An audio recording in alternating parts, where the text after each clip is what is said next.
Hello everyone, welcome. My name is MJ Pestridge and welcome to another P3D video. Today we're talking all about TrueSky. We're talking about 5.1 and how you can make sure that you are set up correctly to get the best out of 5.1.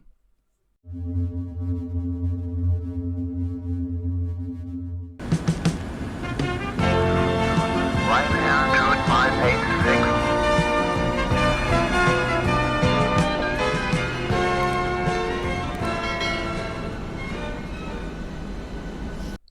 So today's video, I'm going to go through all the things you need to do in order to make sure that you are properly set up for prepared version 5.1. If you go to the Lockheed Martin website, you can read up all about the new features and the new improvements they've made for version 5.1. And I must say, I actually really do like everything. I think 5.1 is so much better than 4.5 and 5.0 in terms of performance, but also the visual fidelity has vastly improved, and that is down to TrueSky. Now, a lot of people have been blaming TrueSky, saying it's broken and it's broken their add-ons, and there's a lot of sort of confusion in the community, I feel, about what it is about 5.1 that people just have actually been turned away from, and they've actually uninstalled it and gone back to 4.5 or back to 5.0, which to me is ludicrous because 5.1 is such a big improvement. Honestly, you're crazy to go back to 5.0, sorry, but it's actually a downgrade, okay?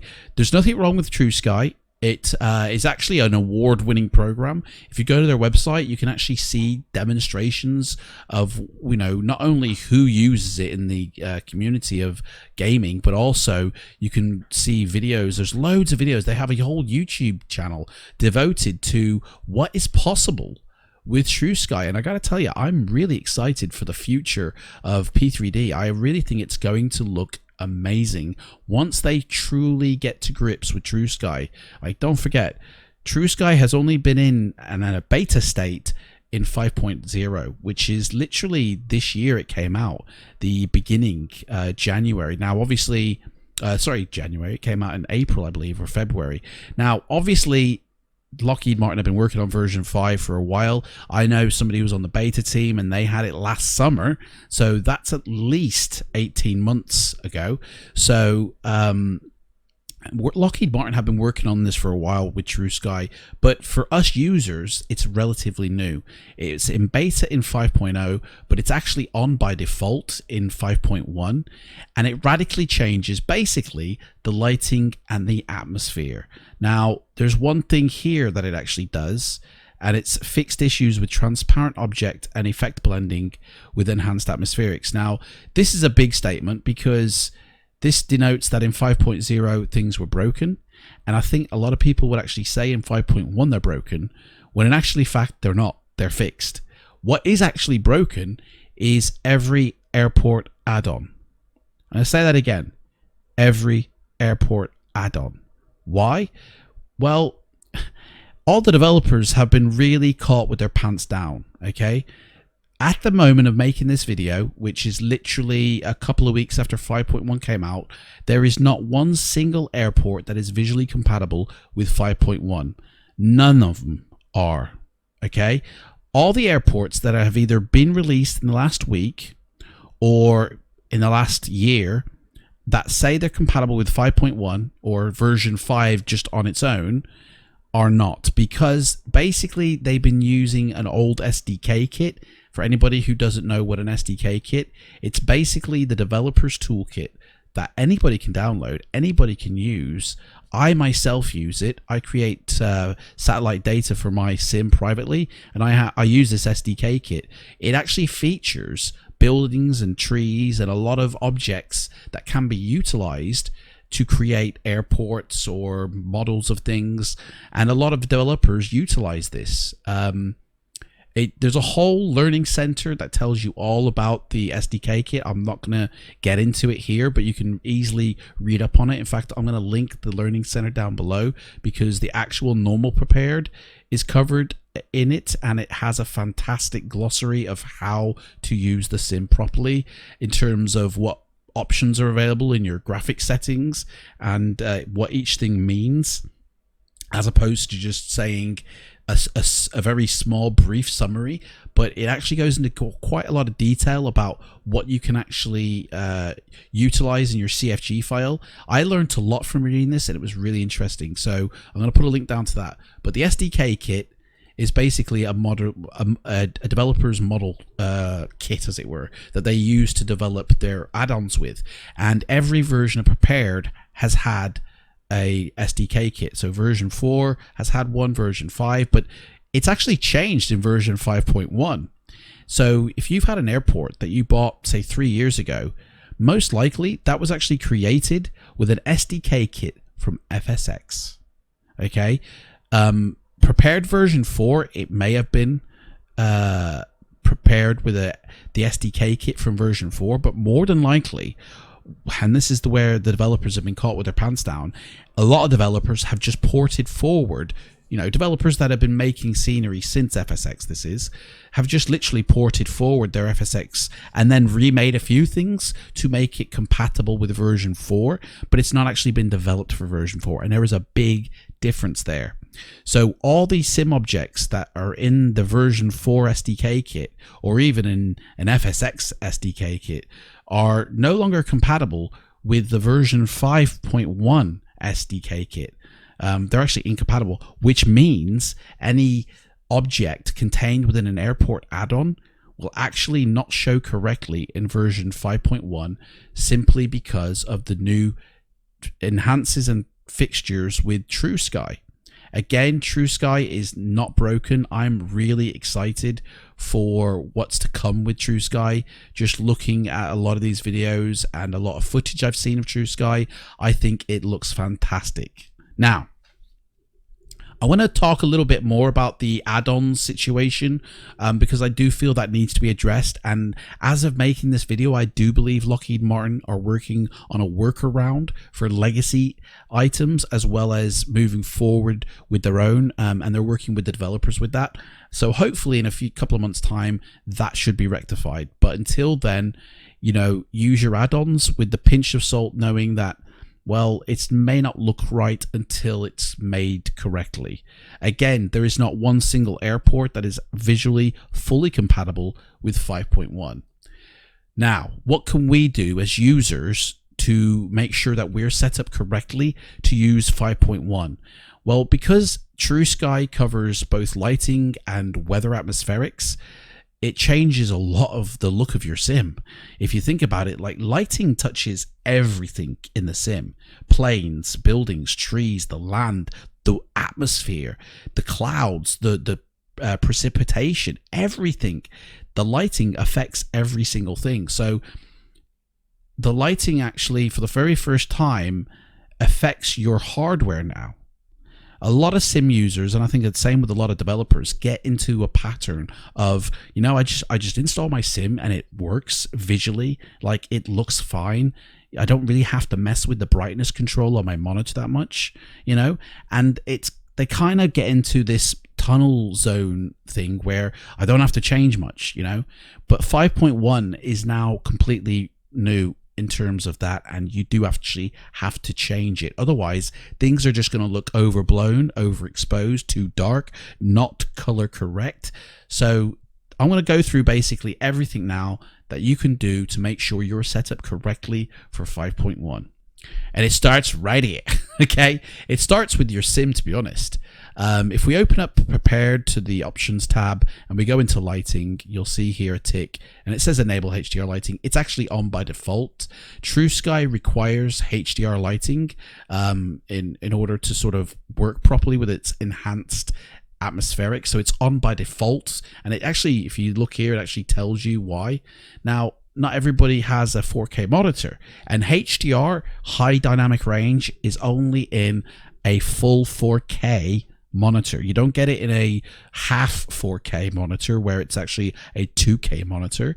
You don't get it in these ultra wide monitors. In fact, there's only one, monitor that I'm fully aware of from Samsung, which is an ultra wide display that supports HDR, but it doesn't actually have HDR on it. It just supports applications made with HDR.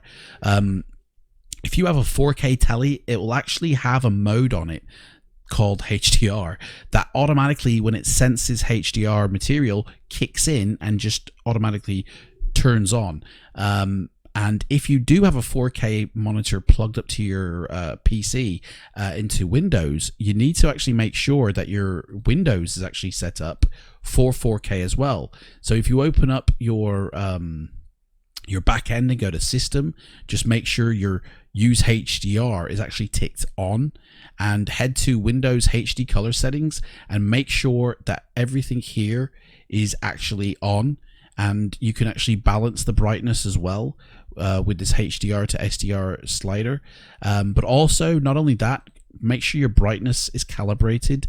I'm not going to do it because I've calibrated mine, but literally, if you click on changing screen brightness and calibrate your monitor to your PC, this is super important, because if you don't do this, it's not going to look right. Now, what happens if you don't have a 4K monitor? Well, make sure everything that I just said about HDR is unticked. It probably won't even allow you to select it if you haven't got a HDR monitor, but make sure that you have unticked all this stuff, but still head into the brightness and make sure you're set up with the screen brightness, and also go into your monitor's picture settings as well and actually set everything to 50% of whatever that slider setting is. This is a good starting point in actually fully calibrating your monitor. So everything needs to be set to 50%, just like in your sim. Set your brightness, your bloom, and your saturation, all values to 1 as a default. Go into chase plane, into the preferences section and camera, and level off everything here. Now, I've already done mine, so I'm not actually going to mess with this again. And if you're on a 4K monitor, enable HDR override, but if you're not, disable it. I don't have balanced brightness on, to be honest, when changing bloom. I mean, it's only for versions 3 and 4 only by the looks of it, but make sure that this is set up correctly. Also, head into your NVIDIA control panel and make sure everything's set to 50% as well. So once you have everything set to 50%, if you're using a 4K monitor, scroll into the change resolution section and make sure you're using the full output dynamic range and the 12 BPC color depth. If you're not using a 4K monitor and you're using a 1080p monitor, make sure it's set to limited and 8 PC. In fact, there will be no 12 if you try and click it. It's only HDR 4K monitors that will give you the option of 8 or 12, but you need it to match the monitor you're using. So if you have like 4 monitors connected to your PC, you need to do this for every single one. Then head into the adjust this desktop color settings and actually do the same. Level everything to 50% all the way through and change the content type reported to the display to desktop programs, and then head down to adjust video color settings and make sure again 50% is along the board. Make sure your gamma is set to 1 and advanced is set to, depending on your display, either full or limited. Now, what is this full and limited dynamic range? So, you know, video signals have a range from the darkest to darks to the brightest to whites, and a 4K monitor has a high dynamic range that can enable the gamma to be expanded so it can actually produce darker blacks and brighter whites. But if you're viewing HDR content on a standard monitor, you're actually missing information. So it's either going to be too bright or too dark, and the colors are going to be slightly off, and it's going to look very weird. This is why it's super important to make sure that your display is calibrated correctly for the content you're using. So if you're on a 4K monitor, that if it's enabled, you know, which it should be by default if you're using 4K, then make sure you're using the full dynamic range of your monitor. If you're on a 1080p or anything less than 4K, you need to make sure that that is actually set to limited. And what will happen is when you click apply, your screen will go blank and then come back, and that is absolutely fine. But it is super important that depending on what monitor you're on, you're either on full or you're unlimited. Now, once you clear out of here, there's one more menu setting here. I always use the NVIDIA and edge enhancement and noise reduction. I think these are a bit of personal preference, to be honest, but if you've got an NVIDIA card, you might as well go with what features are available on it. It's totally up to you, but definitely use the NVIDIA settings for your color and level everything off to 50% with gamma set to 1. And if you do that across your graphics card, chase plane, and the simulator, and your monitor as well, plus doing it through Windows, you will actually experience a balanced sim in terms of there's nothing making your whites whiter or your darks darker. Okay, now I recommend only messing with 2 values now moving forward, and that is your sim values here in terms of brightness, bloom, and saturation, and match them in chase plane as well, because it has brightness, bloom, and saturation as well, and your control panel for your NVIDIA card. Those are the only 2 values that I recommend you play with. Don't touch your monitor settings. Once you've set them, just leave them. And you know, if there's like a auto mode on anything, turn it off. You don't want colors changing on you, because suddenly you'll turn your monitor on one day and, oh, my brightness level, what's happened? It's set to 0 or something, you know. Oh my gosh. Or you know, basically your monitor has chosen something on your behalf. You want to remove that. So any auto feature in your picture settings, just turn to off, or make a decision yourself on it. That way it doesn't change. It doesn't suddenly, oh, everything's changed again, you know. Now, if you're not using a HDR monitor, you might be thinking, well, I can't untick this. Well, you know, and again, that's because TrueSky requires it. If you untick TrueSky, you can then actually untick HDR lighting, and now your sim now is not compensating for HDR that it thinks your monitor is having. But if you are on a 4K monitor, you will want to enable this. It's super important. If you are on a 4K monitor, you must enable HDR lighting. If you're not, you must untick it. Now, I know what people are saying. You're like, well, hang on. I'm not on a 4K monitor, but I want to use TrueSky, because, you know, you might be able to untick it here, but as soon as you tick TrueSky back on, oh, that tick box comes back, and it's on by default. You can't change it. It's so weird. Well, there is a workaround. If you go into your CFG file, which is this here, and it's found within your app data roaming Lockheed Martin P3D version 5 folder, you can actually disable the HDR by scrolling here and turning this value here from a 1 to a 0. And basically that will turn off your HDR but leave your TrueSky on. So if you're not on a 4K monitor, you need to do that. Turn that 1 to a 0. And if you're on a HDR monitor, you just want to leave it, obviously. It's super important that people who are on a 4K monitor utilize the HDR built within the sim, but not only that, that they actually turn it on in their Windows PC operating system and chase plane and their graphics card, that all settings have to be the same, and that way not one thing is fighting against the other. And then all you have to do is just change the brightness control, the saturation control, and the bloom control within P3D, and then match those settings with chase plane, because you don't want, again, these two doing 2 different values. And then if you're still not happy with the settings you've made, or you want to tweak a little bit more, then use your graphics card color settings. But just remember, when you do, it's going to change not just the sim, but everything on your desktop. But this is the one thing that people are stumbling on, because they've got HDR enabled for their sim, which means the simulator is compensating for something that doesn't exist on their monitor, and the colors are off, the brightness is out of whack, it's too dark or it's too bright. And this is the one big major problem everybody's having. Again, there's nothing wrong with P3D, there's nothing wrong with TrueSky. It's basically the people using it. That's what's wrong. They think TrueSky is broken, when in actual fact it's the developers themselves using legacy SDK kit items. And I'm not blaming developers. They most likely from FSX moving forward, it's been fine. I mean, I use FSX products in version 5.1. I port forward, you know, old legacy products and try and get them working in current sims. And so many people have been used to doing that. 5.1 has completely changed everything to the point where it shows who has been doing what in the community now, what developer has actually been porting forward their products through the years rather than actually making it for that sim.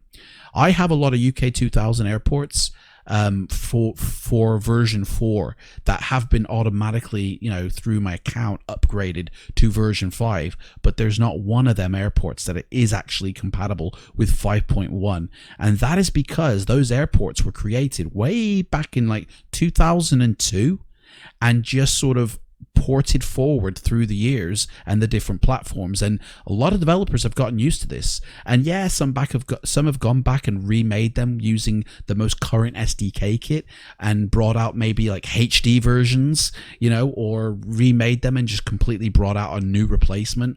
But very few have actually updated using current SDK items and then just given it as like a free upgrade.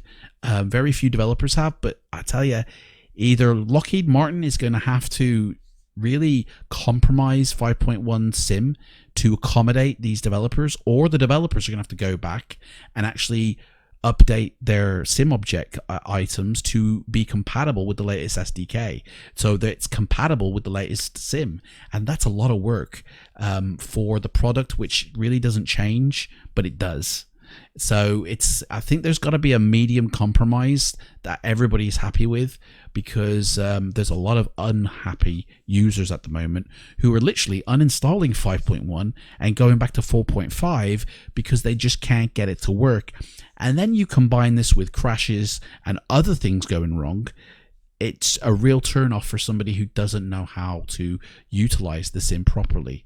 Again, 5.1 I think is a really good sim and it looks amazing, and it just needs now us, the users, to use it correctly. And I hope with this video that has enlightened you a little bit to be able to fully calibrate your setup with 5.1.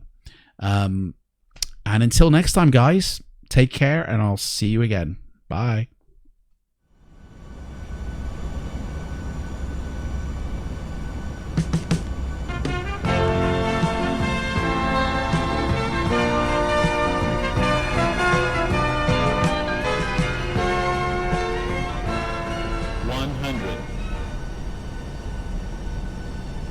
$50, $30, $20, $10.